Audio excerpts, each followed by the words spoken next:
People love to believe that capitalism was born from innovation, competition, and smart ideas. But the very first global corporation, it wasn't built on creativity. It was built on monopoly, violence, and a government license to kill. Long before stock markets, long before corporate law, long before anyone talked about free trade, one company figured out something much darker. It learned how to fuse money and force into a single machine and then sell pieces of that machine to investors.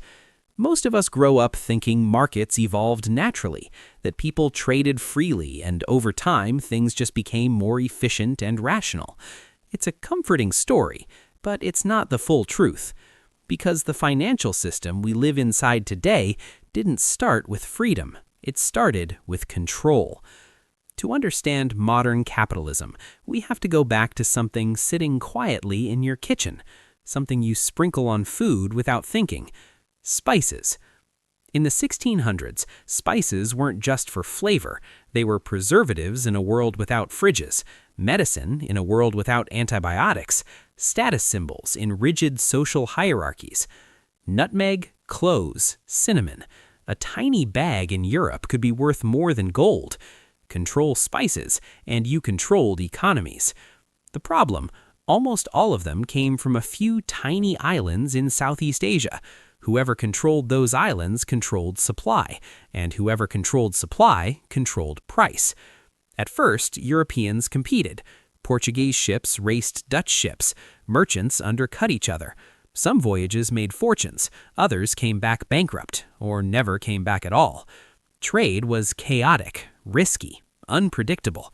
Investors hated that, and merchants hated it even more, because competition kept crashing prices, and crashing prices meant no profit. So the Dutch did something radical. Instead of competing, they merged. In 1602, the Dutch government combined rival companies into one mega company, the Dutch East India Company, the VOC. On paper, it looked revolutionary. They sold shares. Regular people could invest. Risk was spread. You didn't even need to step on a ship. But that wasn't the real innovation. The government gave the VOC a monopoly. No Dutch merchant could compete. No rival company was allowed in. And it didn't stop there. The VOC wasn't just a company. It was a government.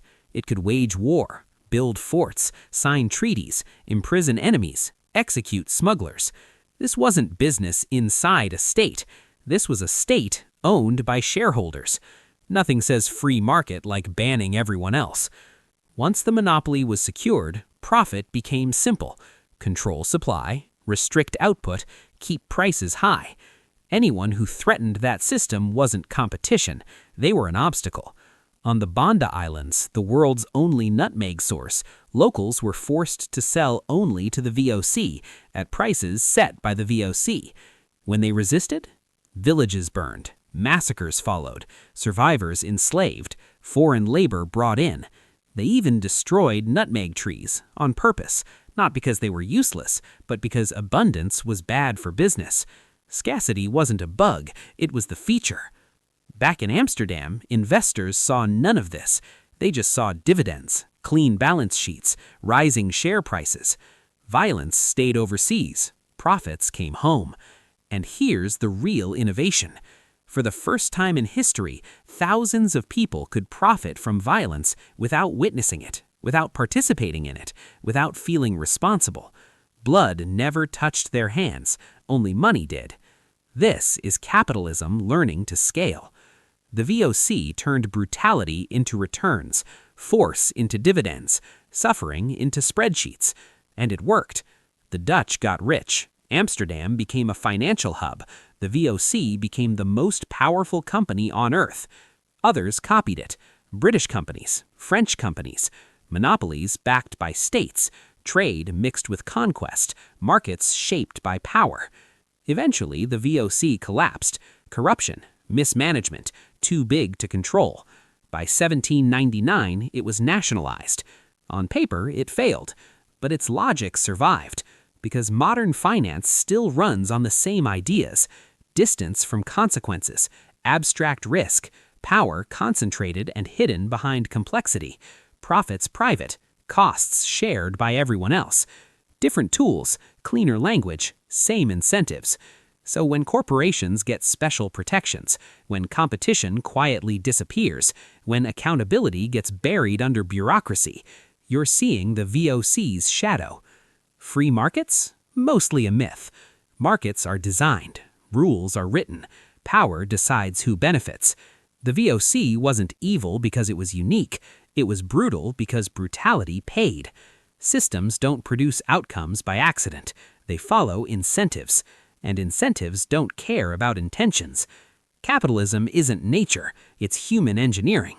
And once you see the blueprint, you stop mistaking outcomes for accidents. History doesn't repeat because it has to. It repeats because incentives don't change. If this gave you a new perspective, hit subscribe. History has the answers. I'll show you where to look.